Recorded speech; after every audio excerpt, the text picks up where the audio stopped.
said Israel will spend $110 billion to develop an independent arms industry, aiming to reduce the country's reliance on foreign suppliers, including allies. Speaking at a ceremony for new Air Force pilots, Netanyahu stated the following. Listen in.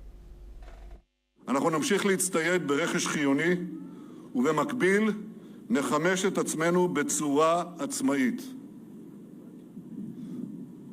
אני לא יודע אם יש דבר כזה מדינה שהיא כולה עצמאית, אבל אנחנו נשאף לכך שהחימושים שלנו ייוצרו ככל הניתן במדינת ישראל. אלה לא מילים.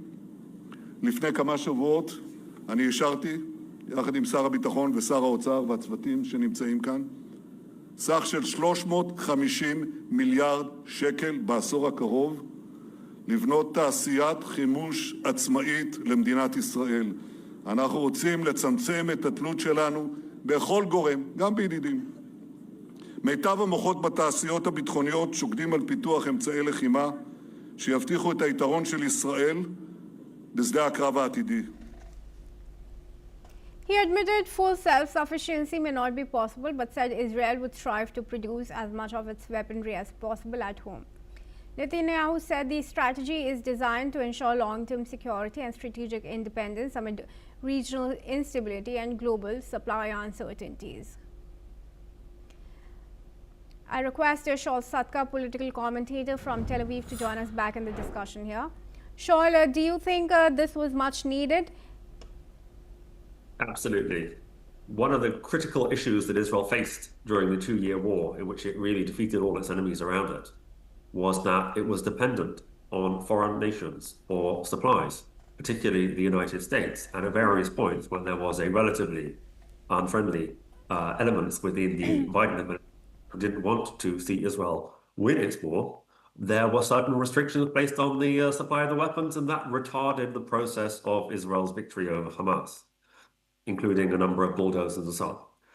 That can never be allowed to happen again, not just because in any future conflict it will make the war go slower, but because if it is known that Israel is dependent on other nations for weapons, that sets a motive for all the hostile actors around the world to target those nations and creates the motivation between the propaganda campaign that we've seen waged against Israel.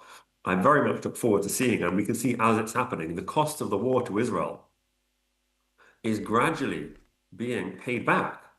The financial cost is gradually being paid back by the fact that Israel got to battle test its weapons, some of the best and most advanced weapons in the world, while everyone was watching, and everyone could see that these genuinely are the most effective weapons available.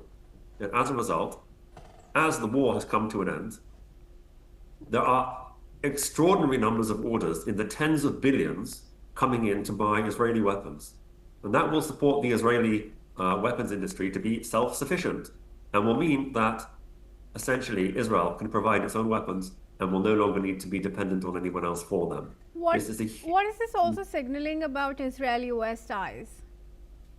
I'm sorry? What is this really also signaling about Israel's ties with the United States?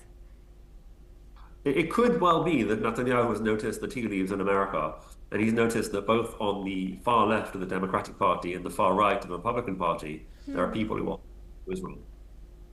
And he is concerned, and justly so, that if someone from the far left or the far right end up being a presidential candidate and end up winning, which is possible, then Israel will no longer have the support of the United States potentially in the long run.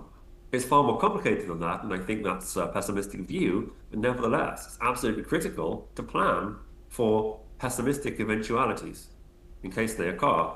And that is certainly, I think, and I think Netanyahu has been open about that, something that's been on his mind over the past few months. All right. Well, thanks for now, Shaul, for joining us in this discussion.